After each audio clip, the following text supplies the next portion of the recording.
Fala, gente, tudo bom?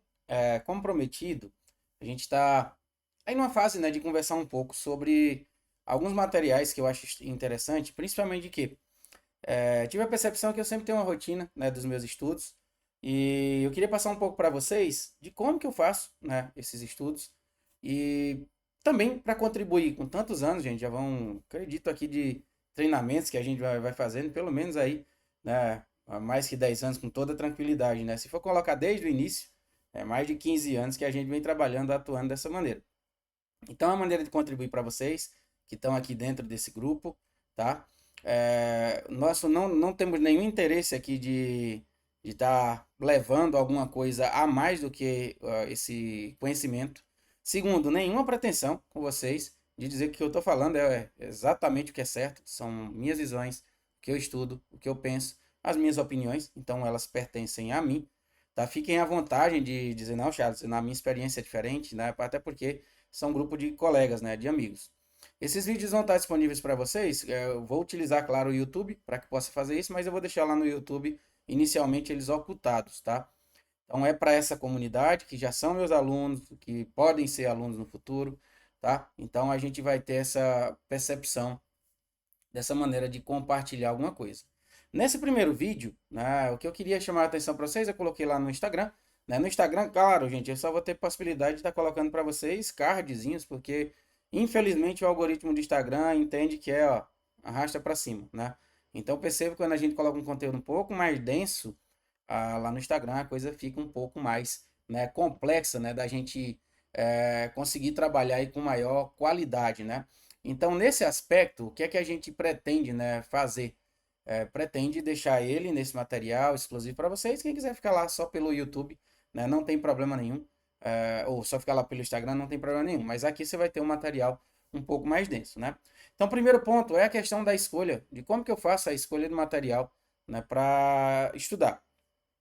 Eu sempre tenho uma busca nas principais revistas e hoje, né, não nesse vídeo, mas em breve, vou mostrar para vocês como que eu faço isso, né, um agente que eu criei específico, né, se eu conseguir até já deixo hoje, onde você pode estar fazendo um acompanhamento desses artigos e todos os dias eu tenho no mínimo 6 artigos dentro dos critérios de busca para mim, para que eu possa olhar e ver se eu acho interessante, né, esse artigo para que a gente possa destrinchar na nossa leitura. Porém, gente, me chamou muita atenção esse artigo que apareceu recentemente, né? Por quê?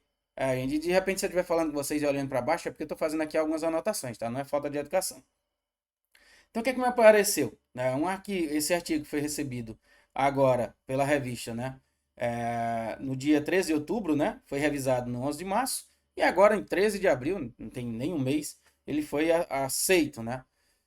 E esse artigo está disponível, né, de maneira também gratuita. Eu já passei para vocês aí no grupo, caso vocês queiram, né, também tá observando ele. Recomendo se você quiser fazer esse acompanhamento, porque ele vai ser bem mais vasto. Ou você pode entrar no aplicativo Charles Card, também posso te passar em breve aqui como é que se faz, ou no grupo, né, para você baixar, que ele já vai estar lá disponível. Enfim, o que é que esse artigo traz para a gente? Uma coisa que eu acho que faltava dentro da nossa medicina veterinária para cardiologia. Tratamento, terapia baseada em evidência, tá, gente? Aqui quando a gente está falando, nesse aspecto, a gente está falando para o nosso feijão com arroz, né? Que é, ó, a regurgitação mitral, tá, gente? Então a gente tem, todo santo dia a gente tem isso no nosso consultório. E a primeira coisa que eu penso assim para vocês já sabem, né, a nossa maneira, metodologia de trabalhar, é do seguinte ponto. Professor, mas é tão simples, né? O que é que a gente tem? A gente tem IECA, né? Tem aí Imobendan, que são inotrópicos positivos, ó, o inodilatador, né? A gente tem aí diuréticos. Bacana, gente. Só que, primeiro ponto, a gente precisa basear as coisas em evidência científica. Porque eu acho que é assim, eu acho que é assado, né? Eu penso dessa maneira, eu faço isso com o meu paciente, tudo bem, né? Você pode até fazer, mas a gente não trabalha com ciência dessa maneira. Nós precisamos contar com o apoio da comunidade científica, que faz avaliações, que faz testes com esses medicamentos, tá? Dentro de trabalhos controlados, tá? De boas referências, com bom estudo, tá? Publicado em boas revistas, para que a gente possa, né, dizer, olha, realmente o que eu achava faz sentido, foi testado e faz sentido. Então, em primeiro ponto, eu já queria deixar para vocês. Aqui a gente tem uma vastidão, tá, gente? Eu vou passar aqui o artigo inteiro. Se vocês olharem, já tem várias anotaçõezinhas aí. Mas a gente tem aqui páginas e páginas, se eu não me engano, tem 53 páginas, né? Porque a gente pega as referências bibliográficas e a gente tem aí na faixa de umas 53 páginas, tá? Ou menos, não recordo agora, tá? Tá aqui, ó, 49 páginas direto aí de texto. Então, o que é que a gente vai fazer? Eu estou segmentando o meu estudo em relação a isso. A primeira parte do estudo que eu fiz foi voltado para quê? A primeira coisa não, um parabéns para a equipe, né? E vocês já consigam pesquisar aí. A gente coloca aqui como autor final, geralmente é o organizador de uma pesquisa, se vocês não sabem, né? O Joshua Stern, a gente sabe o tanto de contribuição que já deu, né? Tanto ele como a equipe para a nossa cardiologia veterinária. Tá? Então, quando a gente olha para isso, a gente já olha a qualidade desses autores, tá? A gente olha para a qualidade da revista, tá? Gente, essa é uma das revistas que mais norteiam aí a nossa pesquisa, né? De maior relevância, maior fator de impacto que a gente tem. Óbvio, tem outras maravilhosas, mas é uma revista. Estou demonstrando a vocês que a equipe, interessante, trabalho, né? Por mais que a gente tenha lá no finalzinho conversando as coisas com você, não sobre a equipe, mas alguns detalhes que é importante quando você for fazer leitura. E a gente está observando aí, né, uma revista que tem relevância. Porque, gente, você faz uma pesquisa, você envia, e nesse caso não é uma pesquisa, mas você envia para uma revista que tem revisores. E esses revisores, tendo uma visão de qualidade desse artigo, eles vão dizer, olha, isso aqui é válido ou não é válido. Tá? Se a gente pega qualquer revista que publica qualquer coisa, qualquer dado vai entrar sem nenhuma contestação. Então, isso é importante de vocês observarem. Tá? Então, já vou aproveitando até também para mostrar para vocês a minha seletividade. Um artigo que eu não sei se a maior parte de vocês possam ter, mestrado, doutorado, mas quando a gente se dedica, a gente aprende por lá, tá? Então, o que é que isso quer dizer, gente? Nós temos aqui um trabalho que é muito desafiante, tá, gente? Que é uma revisão de literatura. Não sei se você aprendeu aí na sua vivência do dia a dia que revisão de literatura são publicações mais fáceis. Pelo contrário, gente, revisões de literatura são publicações que são muito, muito complexas. Por quê? Porque elas carecem de um esgotamento de literatura. Por isso que esse artigo ele é tão vasto. Tanto do artigo em si, como da literatura. Tá? Se vocês forem olhar para a referência bibliográfica, existe aí uma quantidade gigante, né, de artigos que foram revisados. Para a gente ter aqui uma ideia maior, no finalzinho aqui, olha, a gente não está numerado, né? Mas a gente tem aí basicamente, né? Eu não tô, deixa eu me olhar aqui se eu tenho na numeração, gente. Tem 175, tá, artigos revisados. Então veja bem a qualidade, né, técnica que a gente vai ter aqui para conversar sobre isso. Então não dá para fazer isso num vídeo, em 2 vídeos, talvez em 10 vídeos. Não dá para fazer. O que é que nós vamos colocar? Eu não quero deixar também um vídeo tão extenso, para você não passar o dia inteiro assistindo isso. Tá? Apesar que eu não me importo com o tempo, eu acho que quem quer, né, acha que o material é de qualidade, vai até o final, vai estudar. Se for para um de vocês, para mim já estou feliz, tá? Que possa ajudar. Porque é dessa maneira que a gente ajuda, educando. A gente vai ajudar você na sua vida, mas principalmente a gente que ama a medicina veterinária, a gente vai ajudar os animais, né, os pacientes que se beneficiam com isso. E eu tenho certeza, né, que essa discussão, não o que eu estou te ensinando, mas essa discussão, ela pode ser muito válida para melhorar a tua rotina e te fazer diferente aí, né, como profissional. Então, lógico, né, gente? Ele já inicia aqui no resumo falando que a doença mitral é a mais comum, tá? Que a gente tem. Então, a gente tem aí, na realidade, nessas últimas 3 décadas, vários estudos experimentais, trials, né, que colocaram ali uma evidência do que é que a gente poderia fazer de tratamento sobre várias, tá? Perspectivas de fármacos. Então, hoje, o que é que a gente vai bater um papo, gente? Nós vamos bater um papo sobre inibidores da ECA. Mas vejam bem, a gente tem várias outras coisas que a gente pode estar checando aqui, ó, inibidores da ECA que estão aqui, receptor de mineralocorticoide, os antagonistas, né, como a gente conhece, os próprios diuréticos, inodilatadores. E ainda, gente, aqui a gente vai contemplar um pouquinho, né, sobre algumas coisas que são tendências, e eu acredito muito que isso pode vir forte aí no futuro, né, como a gente tem a inibidor de neprisilina, né, de receptor de neprisilina, tá? E os SGLT2, né, que são receptores, né, de sódio glicose, né, que a gente está aí presente, para que a gente possa, né, ter aí uma visão. Então, como ele é muito vasto, né, o que é que a gente vai observar nesse primeiro ponto, né? Já marquei aqui um pouco algumas coisas, mas vamos adiantar, né, para que a gente possa estar com maior qualidade, né? Então, só para fechar aqui, tá, gente? A sigla, né? Sódio glicose é o cotransportador 2, para que a gente não fique aí só com a perspectiva inicial. Tá? Acredito muito, gente, nos trabalhos, principalmente de medicina humana, que vem trabalhando com isso, inclusive de neprisilina também, os inibidores, que a gente já tem aí, né? Algumas pessoas trabalhando, testando alguma coisa, e acredito demais que possa ser uma boa perspectiva futura. E a gente vai discutir dentro do artigo. Então, primeira coisa que a gente vai ver, qual que é o objetivo desse estudo? O objetivo dele, como eu já falei, é revisar o que é que a gente tem de terapia baseada em evidência, para que a gente possa, né, discutir e aplicar na nossa rotina clínica. Então, acredito que vendo esse vídeo, talvez possa mudar aí algumas condutas que vocês têm. E agora, nesse momento, nós vamos bater cabeça aqui, tá, gente? Basicamente, nós vamos bater cabeça aqui, naquilo, né? Não nesse foco específico, naquilo, tá? Que bate em questão dos inibidores da ECA, tá? Eu vou passar aqui um pouquinho, que vocês vão ver mais adiante, porque ali naquele tópico a gente está falando do sistema renina, angiotensina, aldosterona, tá? Mas o que é que a gente vai olhar hoje? Hoje, tá? Os inibidores da ECA. Por que, gente, que isso é tão importante, né, da gente pensar um pouco sobre isso? Eu sempre, dentro do meu trabalho, né, a gente sempre fica observando, primeiro, qual ECA que eu utilizo, né? Então, há muita conversa sobre, o enalapril é superior ao benazepril, e o benazepril não faz mal para os rins, e o enalapril faz, e a dose é BID, a dose é CID, a dose é TID, qual que é a dose que eu vou utilizar, e eu até hoje observo, né, que há uma certa despadronização. E aí eu vou colocar o que eu vi aqui dentro desse artigo, e a maneira que a gente vai checar isso. Porém, com um detalhe bem crucial, eu vou colocar no final da minha leitura o que é que eu tomo de metodologia baseada em evidência e que eu tenho sucesso dentro da minha rotina. Então, se a gente voltar, gente, aqui para observar, como que vai ser a nossa conversa? A conversa vai ser do seguinte: então eu tenho vários artigos que vão estar aqui presentes, tá? Vários artigos vão estar presentes, vamos voltar ali para a gente entender um pouquinho sobre esses artigos. O que é que a gente vai fazer? De repente eu estou fazendo aqui a nossa leitura e aí eu vejo, né, que há algum artigo interessante, uma frase que foi interessante. Como a gente está colocando aqui, né, ó, por exemplo, vários trials têm recomendado, né, os benefícios da modulação do sistema renina-angiotensina-aldosterona, né, com como entre esses vários fármacos. Inclusive, dentro dessa primeira parte do vídeo, a gente vai conversar também um pouquinho, tá, sobre a inibidor de aldosterona. Porém, quando a gente olha disso, eu tenho um artigo aqui de 1 a 6. A gente vai buscar lá, para que a gente possa ver esses artigos quais que são de relevância. Se forem, tá? Para nossa relevância, não todos eles têm relevância, tá, gente? Mas se forem interessantes aqui para nosso vídeo. Tá? Então, sempre a gente vai fazer isso. Então, ó, por exemplo, achados, né, de um estudo recente, retrospectivo, sugeriu que altas doses de inibidores de ECA estão associadas com aumento aí da sobrevida em animais. Então, primeiro ponto de partida, o que é que a gente sabe até hoje? A gente já utiliza inibidor da ECA há séculos, tá, gente?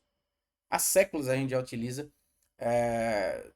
Antes do Primobendan, a gente utiliza esses inibidores da ECA e a gente nunca teve aí estudos que demonstrassem aumento ou não de sobrevida. Primeiro aspecto que a gente vai ver aqui, muitos dos artigos aqui que falam de coisas antes do Primobendan, eu não vou colocar muito foco nisso, por quê? Porque, gente, se eu tenho um estudo, por exemplo, como o estudo EPIC, e aí você pode concordar ou discordar, eu tenho um estudo como o EPIC, que demonstrou um aumento de sobrevida, tá?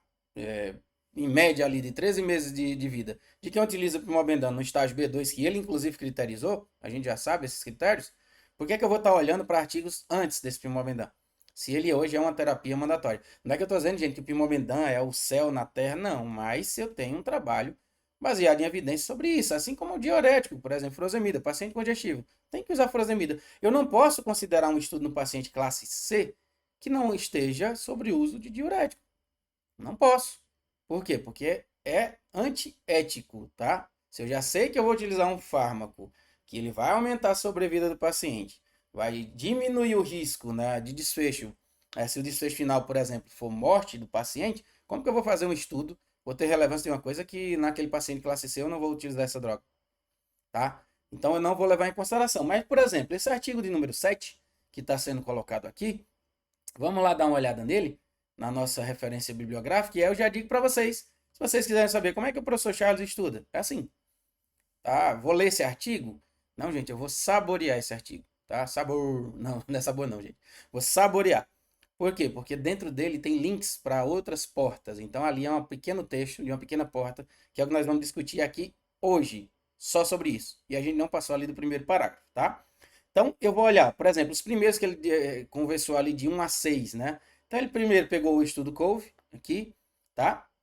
Então, ele fez ali uma avaliação do enalapril em cães, né? Que já tinham ali. Sempre o americano fala heart failure, né, gente? Quando ele já tem ali CC. O estudo Improve, que a gente conversa, tá? Só que, olha, gente, aquilo que eu falei para vocês, eu não levei muito em consideração esses artigos, por quê? 1995. Deixa eu até apagar aqui esses rabiscos que eu fiz, que a gente rabisca de novo, tá? Então, por que é que eu não tô olhando para esse artigo? Vale a leitura? Vale, gente. Mas, olha, 1995. A gente não tinha ainda, né, a junção aí do Pimobendan dentro do nosso estudo. Então, bacana. Enalapril é funcional? Hoje, tá? Nós temos que discutir se o enalapril é funcional mediante o Pimobendan. Será que o Pimobendan sozinho não me traz aí a possibilidade de não necessidade do inibidor da ECA? Será? Né? Fazer que nem as trends aí do Instagram. Será? Então a gente fica nesse critério. Então eu não vou ler todos esses artigos que eu já li no passado, tá? Nessa história da cardiologia, a gente já leu, ó, 1999, tá? Aqui a gente já pegou, opa, já estamos conversando aqui sobre 2007, né? Falando aqui da avaliação, né, do imidapril, né, em cães com ICC, né? Seria aqui o EFIC Study. Mas o que é que a gente começa a observar? Vamos dar uma olhada, né, naqueles artigos mais recentes. O que é que a gente tem de novo? Então, por isso que eu já marquei aqui em azul. Primeiro dele, né? A eficácia do benazepril e da espironolactona, né?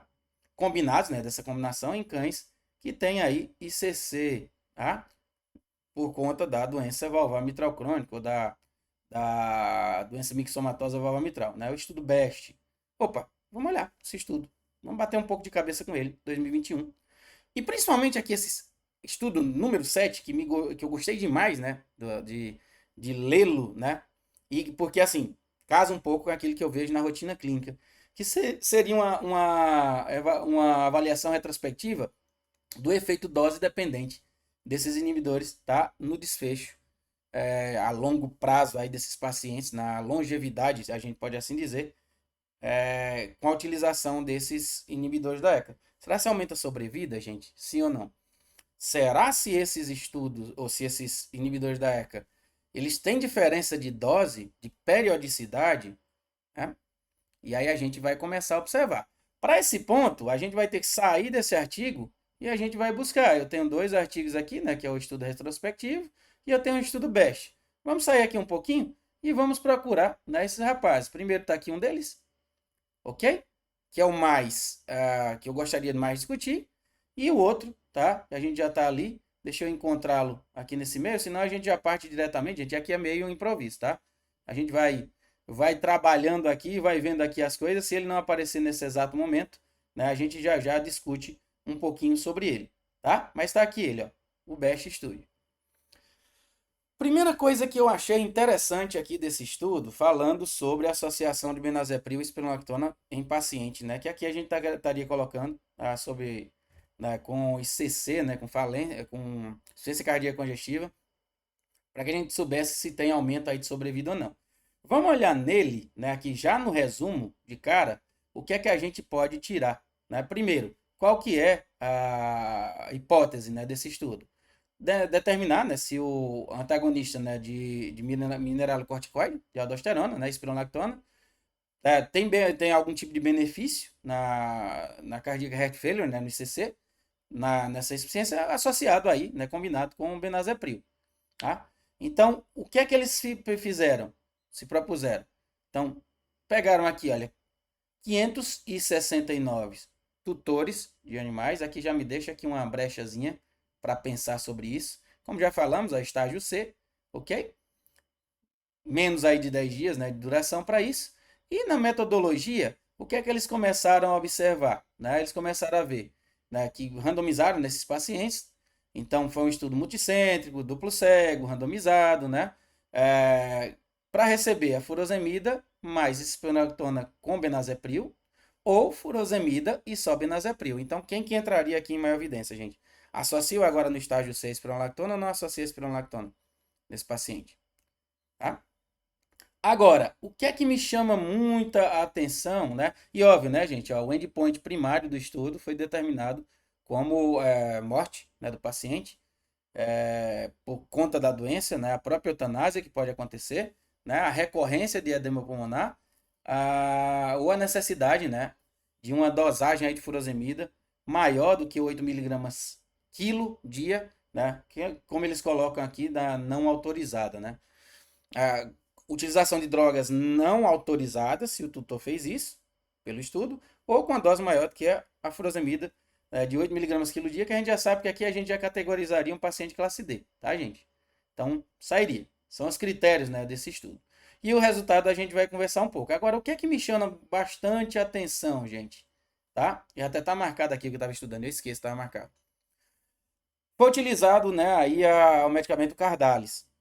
E, gente, quando a gente olha um medicamento em evidência sendo escolhido, a primeira coisa que você vai ter que fazer é ultrapassar as barreiras do nosso sistema, e você vai até lá o finalzinho e você vai olhar, ó, conflito de interesse.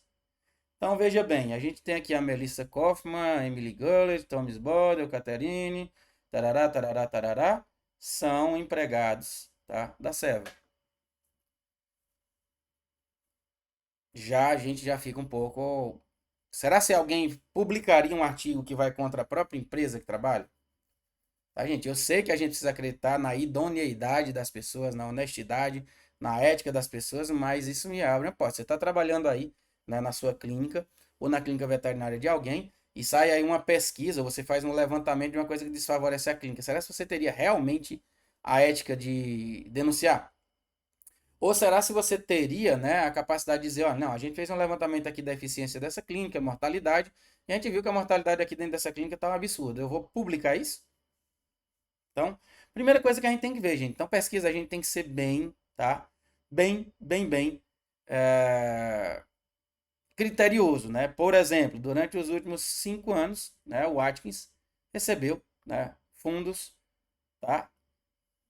Retorno aí, pagamentos, né, para viagem, né, honorário de palestras e apresentação, materiais, consultoria, né, da Seva, ok?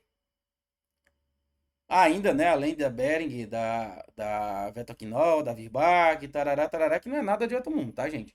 Pesquisador receber isso, legal, mas, enfim, né, devemos, tá, ficar atento a isso. Segunda coisa que me chamou muita atenção, vamos lá na metodologia do artigo, para que a gente possa analisar aqui uma coisa bem interessante, que já me deixa um pouquinho também chateado. Não é chateado não, gente. Me deixa um pouquinho de orelha em pé, ok? Vamos pegar aqui esse primeiro ponto e o que é que a gente vai olhar aqui, ó. Quando a gente chega dentro aqui da metodologia, né, nos critérios que a gente está tendo, já viu que é paciente classe C, mas veja bem, ó, o uso de outras drogas cardíacas, incluindo pimobendan, foi restrita, né, em relação aos desfechos desses estudos, tá?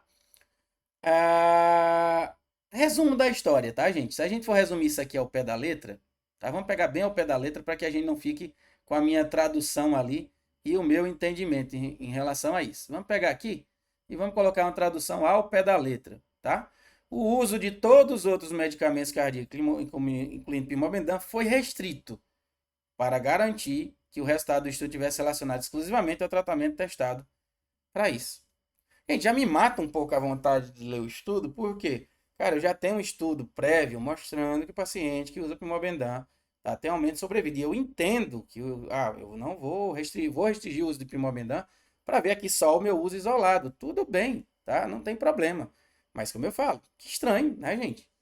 Que estranho eu fazer um estudo. Por que não fazer um estudo Primobendan mais benazeprim, spironolactona e furosemida, Primobendan mais benazeprim e furosemida? Tá? Quando a gente vai olhar lá para o estudo Valve, tá? Que a gente vai conversar sobre ele, depois a gente pode destrinchar só ele. Quando a gente olha lá para o estudo Valve, a gente olha o quê? Tripla terapia versus dupla terapia. Pimo, tá? Ramipril, furosemida, um grupo. Segundo grupo, Pimo mais furosemida. Não houve diferença, tá? De sobrevida, de aumento de sobrevida entre os grupos. Então, teoricamente, será que se não precisa mais de inibidor da ECA? Tem gargalo para a gente comentar. Mas já me mata, tá, gente? Primeira coisa, conflito de interesse, para mim, sério, tá? Olhem os autores que estão aqui, a Melissa é empregada da Seva, Emily é empregada, Thomas é empregado, Catarina é empregada, Chofeng é empregado e o Atkins é patrocinado pela empresa, tá? Então, e como eu falei, aqui o pesquisador, gente, vai dele. Ele, além de ser aqui, são empregados demais. O pesquisador tem o nome dele a zelar. Então, vai dele. Mas, para pesquisa, tá? É chato, estranho. Né? E acho que se um dia ele conhecer, não venha dizer nada contra mim, porque é simplesmente uma análise de artigo, tá? Nem lhe conheço. Ok? Então, polêmica. Então, isso já me deixa, né? Inclusive, eu deixei aqui uma carinha, né? Assustado para isso. Então, quando a gente vai olhar, gente, olha, como é que eles fizeram aqui, tá? Como eu falei para vocês, 569 pacientes, dividiram o grupo aqui até bem homogêneo, aqui em relação a número, né? 284 foram para Spiro mais Benazepril, 285 só para o Benazepril. Foram excluídos desse grupo 68, tá? Aqui 87, várias causas, né? Então, aconteceu morte, né, antes do dia 7 do estudo, tá? Alguma compliance aí do tutor, do paciente, né? Algumas doenças não cardíacas, tá? Falta de documentação adequada, e entre outras coisas, ok? Eutanásia do paciente, né, que são causas não cardíacas. Aconteceu, no final das contas, nos grupos, quando foram excluídos, né, eles ficaram aqui 414, que foi dividido 216 aqui, 198 aqui. Né? Que estranho, né? Ter mais animais no grupo que tem espironolactona, né? Mas, enfim, aconteceu pela triagem, tá? A segunda coisa que a gente vai vendo aqui, olha, adiante, né? Foram excluídas por excesso, né? Há uma dosagem elevada de furosemida. Então, por quê? Erro do dono, investigação, erro de investigação, tá? Ajuste de dose, tá? A flutuação de peso do paciente ou uma dose a mais, tá? Uma dose com GD. Não é cachaça não, gente, furosemida. Resumo, cortamos para 382, ficaram 200 aqui, 182 aqui. Joinha, né? Então, no final das contas, né, a gente vai ter esse quadro, né, de pacientes que vão estar aqui presentes, né, desses 382, 200 para um grupo, 182, né, para o grupo 2, né? Já olhamos ali, né, o que tinha acontecido, né, tarará, né, que a gente não vai mais bater cabeça, tá? Só que a gente está colocando aqui, né, como esse ponto primário, não, também já discutimos sobre isso, tá, gente? Seria endpoint foi definido como morte e eutanásia de causa cardíaca, tá? Incluindo morte súbita. Por que ele excluiu a eutanásia? Por outras causas, né? Tá, gente? Não pela doença cardíaca em si. Ok? Tarará. Recorrência, né, de edema pulmonar, né, radiograficamente. Ok? A CT, né, recém-documentada. Enfim, né? Aquilo a gente já comentou um pouco sobre isso. E que seria ali os desfechos secundários, né? Então eles estão colocando aqui, né, algumas coisas a mais que eles estão de segunda variável, né?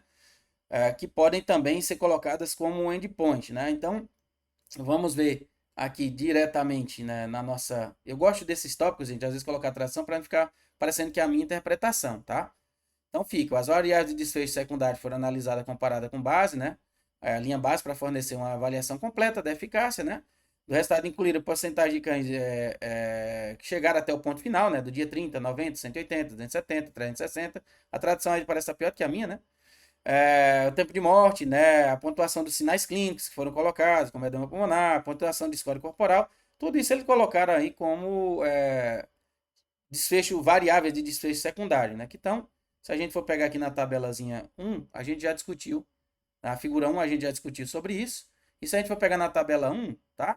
Quais as variáveis? Ó, mudança de apetite, presença de tosse, dispneia nesses pacientes, intolerância ao exercício, síncope e edema pulmonar. Sempre graduando, né, de alguma característica, né? Por exemplo, edema pulmonar com valores normais ali no limite, padrão intersticial, tá?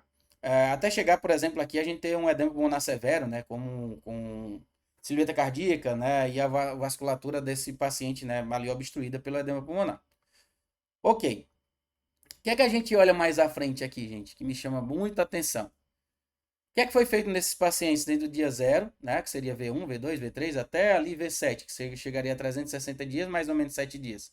Os exames, então, no início foi feita toda a avaliação física, tá? Esse questionário FET que a gente pode olhar, mas para mim aqui não vai ser tão interessante. radiografia torácica, avaliação da pressão, ECG, eletro, hematologia, química, né, bioquímica sérica, urinálise, né, detecção de antígeno, né, de verme do coração, tá? Inclusive também era meio de descarte, né? Ali aumento da avaliação do murmúrio, né, do sopro cardíaco e a classificação disso. Quando a gente chega lá no V2, que a gente coloca 7 dias, então ele já tira, ó, não precisa aqui de... Ele delimitou, né? Não precisa de ECG, não precisa de eco, hematologia. Basicamente, a avaliação física, a radiografia torácica, que está presente em todos, tá? E a avaliação da pressão arterial. Quando é que foi feito o eco, gente? No dia 0, no dia 180, tá, gente? E aqui eu já me deixei um pouquinho preocupado, mas tudo bem, tá? Paciente que está fazendo avaliação com ICC e que você pode guiar a terapia através disso, esperar 6 meses, né, para fazer um eco, não tem problema, só foi feito a cada 6 meses. Foi feito um eco agora, 6 meses depois. Né? Os americanos têm essa tendência, né? A bioquímica sérica foi feita sempre, né? Mas isso me deixa, né, ali um pouco, né? Será que você não podia fazer um acompanhamento ecocardiográfico um pouco mais próximo? Mas enfim, é do estudo, não é sobre mim, tá? Toda a parte de estatística, né? E agora a gente vai ali para os resultados, ok? Que a gente pode observar. Veja bem, temos dois grupos, né? O primeiro grupo que a gente tem aqui com espironolactona mais benazepril, como eu falei para vocês, 284, né? 285 aqui no benazepril, né? Quando a gente vai colocando ali nesse intervalo, né? Completaram os estudos 360 dias, daquele 284, 48 completaram, 236 morreram, tá? Então, vocês já verem, né? Paciente classe C, dá até para tirar uma ideia mais ou menos da mortalidade, do que acontece, né, de mortalidade aqui com esses pacientes. Só completaram aqui o estudo 16,9, 17% dos pacientes, né, gente? Se a gente for olhar aí nessa análise, né, 83% dos pacientes, né, mais um pouquinho que 83, faleceram em 360 dias, tá? O que chama muita atenção para isso. No grupo do benazepril isolado, só 27 completaram, né, só apenas 9,5%. E a gente tem ali 90%, né, de mortalidade nesse grupo. Já é um dado que chama atenção. Dessas causas de morte, o que é que levou à causa de morte? Né? Aqui dos 38 que a gente tem causas de morte, né, que esses pacientes tiveram, 38, né, foram causas cardíacas, tá? A morte súbita estava aqui presente, tá? A morte por conta de CC22, tá? A morte de origem cardíaca e eutanásia 12, né? Aqui desse grupo. Quando a gente vai olhar aqui, gente, até nisso já me chama atenção, bastante atenção aqui um aspecto. Né? Pensa bem, vai me dar uma ideia de uma boa avaliação desse estudo? Deixa eu até desfazer aqui, gente, foi mal. Eu quero deixar ali o ponto que eu gostaria de salientar. Quando a gente vai olhar em relação a essas mortes, né? A gente tem uma diferença de mortes, né? Por origem cardíaca, por assim dizer. Nós temos ali 38 mortes no grupo do espironolactona com benazepril, 48 no grupo de benazepril. Então, lá desde o começo a gente já diz assim, caraca, é o fármaco que está fazendo isso. A ausência da espironolactona aqui está trazendo, tá, esse problema, né, pra gente. Só que vamos ver aqui quando a gente olha em relação à causa de morte, gente, uma coisa que já me chama a atenção. Nesse grupo específico que tinha espironolactona, 12 pacientes foram eutanasiados. No grupo do benazepril, 21 pacientes. Impacta? Impacta. Só que assim, você pode olhar isso por dois lados, tá? Primeiro, a paciente evoluiu para um quadro, né, que acabou levando o tutor a tomar essa decisão pela falta, né, da medicação, sintomas mais evidentes, né, ou foi por conta de qualquer coisa que seja, né. Eles colocam aqui que foram por conta, a eutanásia realizada por conta da doença cardíaca em si. O tutor decidiu fazer isso, né, mas em si. Só que é um número grande, né, gente? Só de aí das diferenças. Se eu tenho 10 pacientes ali de diferenças, né, que eles colocaram nessa mortalidade, né, de causas cardíacas, diretamente, né, a gente vai ter nesses pacientes uma diferença de 10 e eutanasiado diferença de 8. Mas enfim, né? Vamos deixar quieto aí por enquanto para que a gente possa analisar com mais cuidado, né? Então, por exemplo, se você for ver aqui, ó, 22 dos pacientes tiveram mortes relatadas, né, por ICC, né, que aconteceu. Aqui, quando a gente vai olhar aqui, ó, 40. Então, pode ser o fármaco, né? A falta da espironolactona levou a maior tendência, né, de ICC, morte por ICC, né? Ou antes dessa morte por ICC, o paciente demonstrava mais sintomas, o que levou o tutor a ter aí a alteração, né, e decidir pela eutanásia. Mas enfim, só que vamos olhar aqui para essa questão desse número da mortalidade, tá? Que a gente vai vendo, ó, porque a recorrência de edema pulmonar, 149 nesse grupo, 159 aqui, tá? A gente vai olhando aí outras coisas, né? Por exemplo, eventos, né, que não são não cardíacos, a gente já observou, não vamos colocar isso, né? Eles acabam sendo excluídos mais à frente do resultado do estudo. Só que o que é que me chama a atenção aqui, gente, ó? Quando eu olho nesse aspecto, para a gente não rodear tanto, tá? Nesse artigo, e eu vou parar por ele, em outro vídeo a gente vê aquele outro artigo para a gente comentar de doses. Aqui a gente está falando de inibidor da ECA mais a espronolactona que está junto. Veja bem, nesse grupo, né, que a gente coloca da espronolactona mais benazepril, nesse grupo nós tínhamos aqui, ó, das medicações. Vamos olhar aqui o que é que essa tabela nos fala, tá, gente? Tá? Vamos deixar aqui bem detalhadinho, né, o que é que essa tabela vai me falar. Caracterização, né, da eficácia, né, em si. Vê bem, só aqui de diferença, pacientes que estavam utilizando inibidor da ECA mais pimobendan do grupo que foi colocado lá para a espronolactona, 29 estavam fazendo usos, né, também do pimobendan. Aqui no meu entendimento, vocês podem questionar isso. E por que lá no grupo só do benazepril só 23 pacientes estavam aqui? Né? Por quê? Né? O que eu estou tentando mostrar para vocês, gente, 6 pacientes que estavam no grupo, 6 pacientes a mais no grupo que estavam lá com o inibidor da ECA, mais espronolactona, mais benazepril, tá? Eles tinham 6 pacientes a mais que utilizavam pimobendan. Quando a gente vai olhar aqui para os nossos que estavam só no benazepril, tomando inibidor da ECA, né? Que a gente já falou. Perdão, gente, aqui eu coloquei inibidor da ECA, mas é a mesma coisa, tá? Aqui a gente tinha, nesse paciente, inibidor da ECA, que é o benazepril, espronolactona, e aqui tinha pimobendan. Beleza? Quando eu olho ali para o grupo que tava. Deixa eu só dar uma recapitulada, gente. Deu um pequeno curto-circuito. Acontece. É muito dado. Veja bem, eu tenho no grupo aqui a colocação desses pacientes que estavam sobre o uso de pimobendan. Tá? Aqui eu não vou nem colocar a pimobendan mais espronolactona que estava aqui embaixo, ó, porque não é relevante. Mas ó, dentro dos grupos que eles detalharam, dos animais, 29 deles faziam uso de pimobendan quando era usando pimobendan. E eles, nesse grupo, o que é que eles ficaram? Pimobendan mais benazepril mais espronolactona. Né? Quando eu olho ali para o nosso grupo só do benazepril, que inclusive provocou maior mortalidade, aqui eu tinha 29 utilizando, só 26 deles também utilizavam pimobendan mais benazepril. Tá? 23, na realidade, gente. 6 pacientes a menos.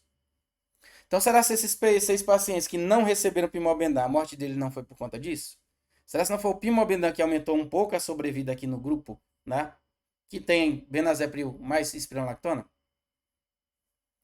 Veja como tem gargalo, tá, gente? Isso para mim, ele me deixa, né, um pouco assustado em relação a isso. Tá? Porque, primeiro, ponto, eu já sei que benazepril é um medicamento que aumenta a taxa de sobrevida. Esse estudo veio depois do EPIC. Já sei. Né? Vou colocar aqui na maior parte dos pacientes, né, essas outras drogas, levar em consideração e até evitar, né, tarará, para isolar o efeito da espronolactona. Mas se eu estou isolando o efeito da espronolactona nesses pacientes, e eu tenho aqui uma tabela, né, que está me mostrando aqui, ó, destrinchando esse paciente, o que é que aconteceu com esses pacientes. E durante aí o tratamento desses pacientes, foi adicionado pimobendan nesses pacientes em 29 animais do grupo, né, que se disse superior, tá? Que diminuiu mortalidade. E só em 23 do grupo que diz que piorou mortalidade, é a associação da espronolactona com benazepril que está aumentando, tá? Tá diminuindo a mortalidade? Ou é o pimobendan fazendo aí uma baita impacto em cima disso? Veja bem, gente. Então, um detalhe, porque quando a gente vai chegar mais à frente, tá, gente? A gente vai olhar, ó, dos 414 animais foram incluídos, 200 receberam tarará, né? Receberam o produto, né? Uma pequena percentual, vamos colocar aqui também na tradução, tá, gente? Como eu falei, posso traduzir para vocês com toda a tranquilidade do mundo, mas às vezes é bom a gente pegar o pé da letra. Tirar aqui a canetinha para voltar aqui o meu marcador, para que vocês possam ver. Ó, 414 cães incluídos na avaliação de eficácia, 216 receberam o produto de teste, 198, né? A droga controle, né? Um significativamente menor a contagem de cães, né? Atingiu o ponto final cardíacos, né? No ponto de 360. Tarará. Então, o desfecho cardíaco foi 44% menor no grupo espironolactona mais benazepril do que no benazepril.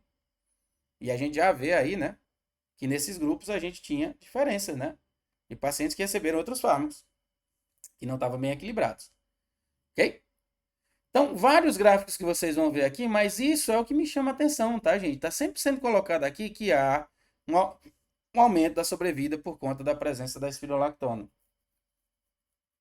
Benazepril sozinho, espironolactona mais benazepril, tá? Aumenta. Só que no grupo do benazepril sozinho, menos animais receberam imobendan. Isso me chama muita atenção, tá? Sobre isso, sobre esse quadro, tá? Então, para mim, gente, é um pouco complexo da gente observar por esse ponto, tá? A gente vai detalhar um pouco mais esse artigo, por isso que eu falei para vocês, gente, que a gente vai entrar aqui na questão da discussão, mas senão vai ficar um vídeo muito longo, tá? Então, vou deixar aqui a conclusão para vocês, para que vocês possam observar. Ele coloca, né, que a combinação do mineral corticoide, inibidor do mineral receptor, né, da espironolactona, inibidor da aldosterona, para resumir, com o benazepril, tá? Na proporção de 8:1, é mais efetivo que o benazepril sozinho, quando incluído, né, no manejo medicamentoso, né? Ao uso da combinação, tarará, tarará. Ok? Reduziu mortalidade em 12 meses. Já coloquei aí para vocês os gargalos, né? Eu vejo assim, tá, gente? Voltem, olhem, eu queria que vocês lessem, o grupo é para discussão, tá? Leiam o artigo e vejam se eu falei alguma coisa de errado para vocês. Tá aqui nitidamente uma baita gargalo que está aqui presente, ok? Que vocês vão encontrar. Ele já tá, essa tabela já tá aqui, olha. Tá? Quando a gente vai olhar aqui dentro da tabela. A gente vai colocar, de repente, dentro dessa avaliação, dessa tabela, a caracterização de alguns aspectos, né, do paciente, né? Então, característica de linha base, né, da amostra de eficácia, que a gente está vendo aqui. A gente já viu essa questão da diferença da mortalidade entre os dois, que lá na conclusão a gente já viu, mas tem algumas coisas que são interessantes, né? Ok? Olha a distribuição de macho e fêmea aqui, gente, ó. Tá? Ok, né? Já me deixa um pouco, né? Ali os critérios, né, dos pacientes, eles vão colocar sintomatologia, né?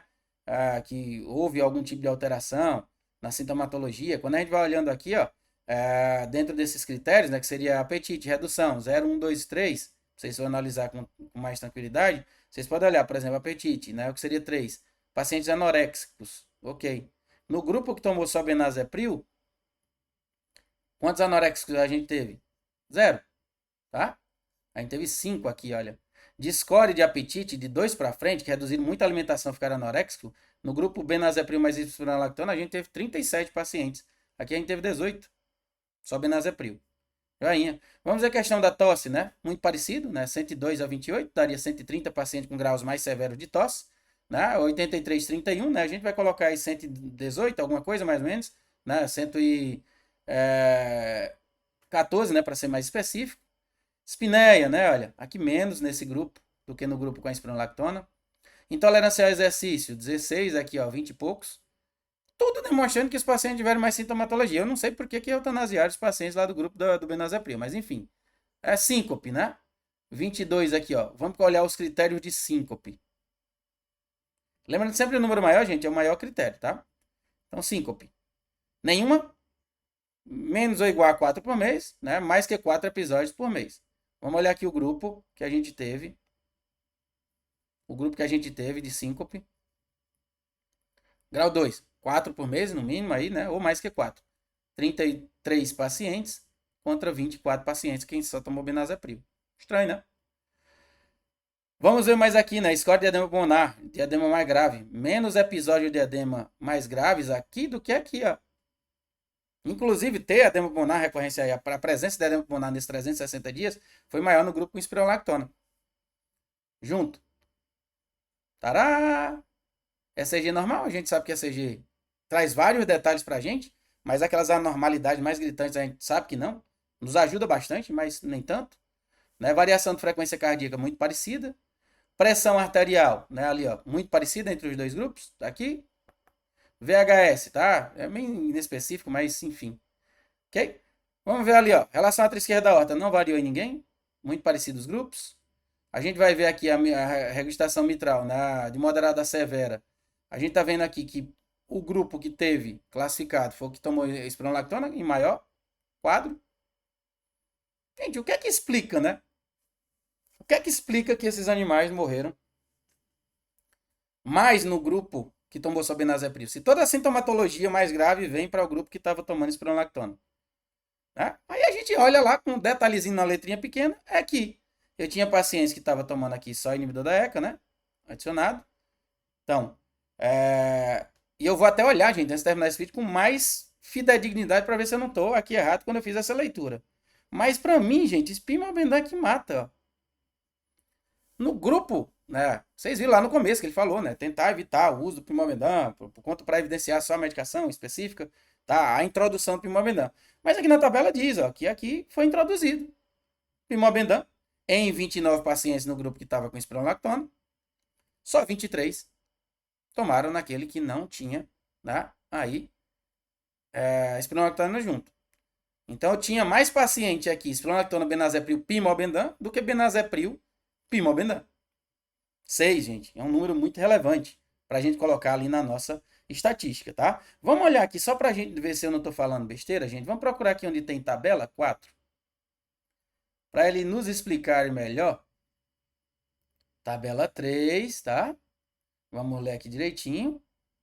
Deixa eu me ver, cadê ali a nossa tabela 4? Para que a gente possa ver direitinho. Aqui, gente, a metodologia, tá? Ou a metodologia estatística. A gente pode depois até discutir um pouco sobre isso. Eu quero ver aqui, basicamente, onde é que se falaram, né, da tabela 4. Ok. O estudo, né, os grupos foram bem balanceados, né? Ok, com respeito a os achados de diagnóstico, né? É certo, né, pelo apetite, né, o score que teve diferença, né? E ele coloca a tabela 4, mas não fala nada, né, gente, da medicação. A média da dosagem de benazepris e espironolactona foi respectivamente 0,37 mg quilo, tá? E 2,97 mg quilograma. E no grupo, né, que a gente está tendo aqui, a média de dose benazepril. Aqui na média de dose, né, foi de 0,37 a 2,97. Quando estava tomando só o benazepril, 0,36, né, até chegar... Não colocou, né, aqui em si, porque é óbvio, né, 0,37 mg de benazepril, 2,97 mg quilo da espironolactona. Aqui 0,36 mg. Outra coisa que a gente vai conversar bastante em outro momento, tá, gente? Tá. Aqui, gente, vai falar bem em detalhe. Nós vamos já colocar para traduzir aqui, ó. Então, ó, o que aconteceu? O benazepril no grupo foi 0,36, ok? A priori, aqui, ó, no dia 0, 84% dos cães receberam furosemida, tá? 39% receberam um inibidor da ECA, tá? Ali mais ou menos até o dia 0, né? 30 dias antes até o dia 0, né? A furosemida 10 dias antes até o dia 0, até iniciar, aí eles já vinham recebendo. E receberam pimobendan no dia, tá? No menos 10 até 0. Já vinham recebendo pimobendan. E já vinham recebendo espironolactona, né? Do dia 10 até o dia 0. Que não muda nada que eu estava falando. São cães que já vinham recebendo. Já vinham recebendo inibidor da ECA. Tá aqui, quantidade, tá? Já vinham recebendo inibidor da ECA mais pimobendan. Tá aqui a quantidade. Já vinham recebendo inibidor da ECA mais pimobendan mais espironolactona. E já vinham recebendo inibidor da ECA mais espironolactona sozinha. Aí depois entraram no estudos aí para o Day Zero, colocaram a terapia que eles acharam interessante, né? E aí o estudo não me deixou muito claro aqui se depois eles retiraram o pimobendan desses pacientes ou não. Ou continuaram a terapia. Tá? Aqui não deixa. Vocês podem procurar. No artigo, se vocês acharem também, me falam. Ok? Se eles, aqui eu vinha, vocês veem bem claro, né, que ele está colocando pra gente, ó, vamos mais uma vez, né, traduzir isso aqui bonitinho para vocês, porque eu não gosto de ficar no meu viés, tá?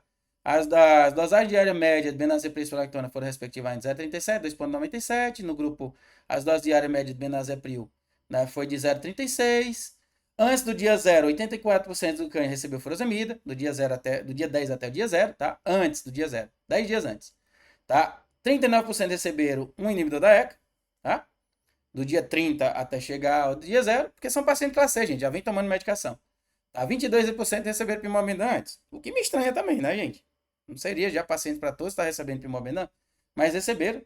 E 1% receberam espronactona. Só que o que é que acontece? Desses daqui que eles estavam recebendo, 29 tinham recebidos no grupo que foi incluído, né, na espronactona com benazepril e 23, né, só no benazepril. E não me fala aqui mais adiante, tá, se esse medicamento foram retirados. O que é que a gente vai olhar aqui, gente, na nossa discussão, tá? Eu vou parar aqui por agora, até para a gente deixar uma curiosidade de vocês, para a gente analisar esse artigo dentro da discussão e ver se ele deixa bem claro, tá? Eu vou procurar aqui, ó, dentro, Pimobendan, dentro da nossa discussão, para ver se a gente acha alguma coisa. Estou passando mais rápido aqui, para ver se a gente acha aqui, né? Vamos colocar um pouquinho mais acima, Pimobendan, Pimobendan. Pimobendan está lá em cima. Vamos olhar aqui o que é que ele fala no nosso artigo aqui, ó, lá na discussão sobre o Pimobendan. Limitações do estudo. Isso é interessante se ver e vamos ver o que é que ele disse. Eu disse que era para outro estudo, gente, mas a gente está tão empolgado aqui. Vamos marcar, né, o que é que ele está colocando. Teve alto rigor, né? Tará, tará, tará, tará. Não houve grupo placebo, né, para a gente colocar. E claro, não ético, né? Mas também não usar Pimobendan também não é ético, né? Ok? Então, ó, nós tivemos, vamos traduzir bem bonitinho para vocês. Vamos ver o que é que ele diz aqui, ó. Primeiro, ó, teria sido interessante incluir Pimobendan em ambos os grupos de tratamento. No entanto, esse estudo procurou demonstrar a contribuição específica da espronactona, né? E dividiu nos grupos diferentes, né? Que legal. Tá, gente? Tô colocando traduzido para não ficar, vocês não dizer, é o Charles que tá lendo diferente para mim. Você que entende bem de inglês, né? Já sabe que isso não tá acontecendo, mas às vezes não entendo, né? Ele tá mentindo aí para mim. Ok? Tarará, ó. Vamos ver o que é que ele fala mais aqui.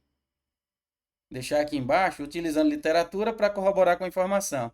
Os designers do Estado lutaram com a ética de um paciente, né, que tem ciência congestiva, não incluindo Pimobendan, que tinha na época sido recentemente mostrado para beneficiar os cães. Aí ele vai marcar aqui, olha, o 48. Vamos lá no 48 ver quem é, gente. Nem vi ainda, tá, gente? Eu tô olhando isso aqui agora com vocês, tá? 47. Cadê o estudo 48? Era 48 mesmo? Deixa eu ver, gente, se eu não tô doido. Referência 48. Joia. Por que é que só tem 47? Né? Vamos procurar aqui se a gente tem, gente. Epic. Zero Epic. Falado aqui no artigo. Tchan. Talvez esqueceram de mencionar, né? Mas eu creio aqui, gente, isso aqui eu estou fazendo análise com vocês agora, inclusive correndo o risco de estar falando besteira. Creio que esse 48, a referência que está faltando aqui, seria aí a referência do estudo EPIC, né? Por quê? O que é que ele está dizendo, né? Então, assim, ó, os designers desses estudos, né, tiveram aí problemas, né, teoricamente éticos, né? De não incluir o primordial no estudo, ah, tá? Porque ao mesmo tempo, né, existe recentemente foi demonstrado benefícios, né, da utilização em cães que têm a doença valvar mitral. Então vamos conseguir aqui, ó, conseguir aqui na nossa coisa. Falando primeiro, vamos pegar até o final, que a gente já pega até aqui embaixo. Porque aqui já tem tudo falando sobre Pimobendan, que é muito pouco, tá, gente? Acho que deveria ter mais.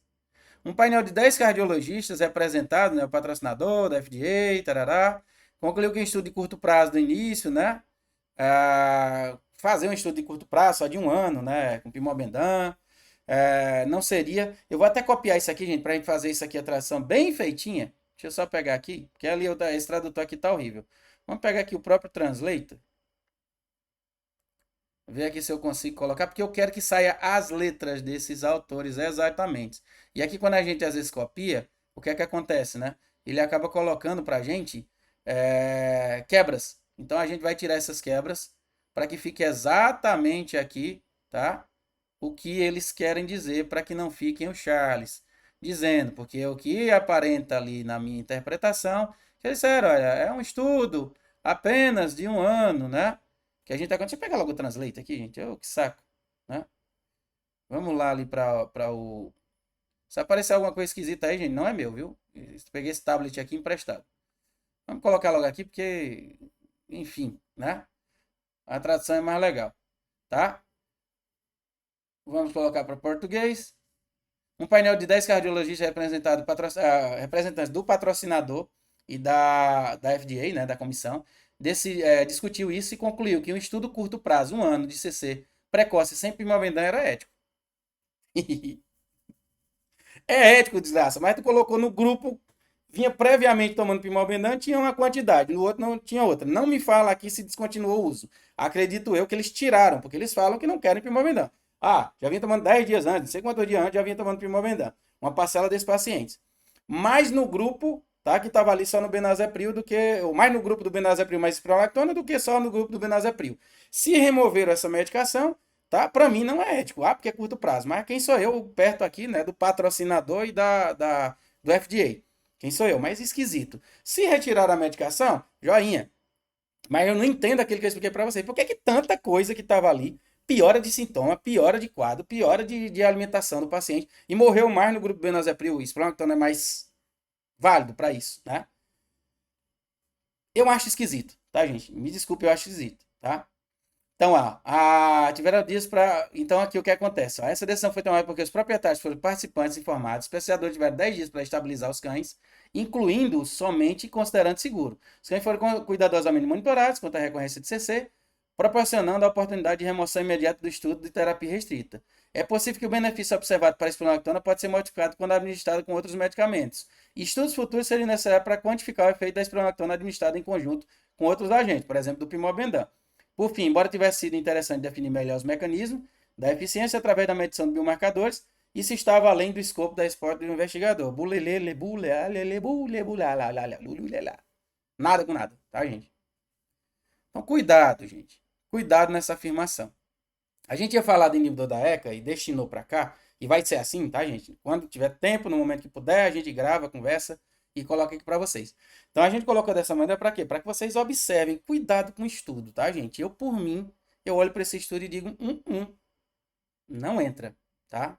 Não me entra. Primeiro, para mim, questão ética não me entra, tá? Questão que a gente vai observar em relação aos resultados, para mim não me entra. E aí, né, a gente pode olhar depois aí, né, a gente viu basicamente um mega estudo do querido professor Michele Borgarelli, que é o estudo DELEY, que demonstrou que não havia nenhum aumento de sobrevida nos pacientes que tomaram junto com espronactona, tá?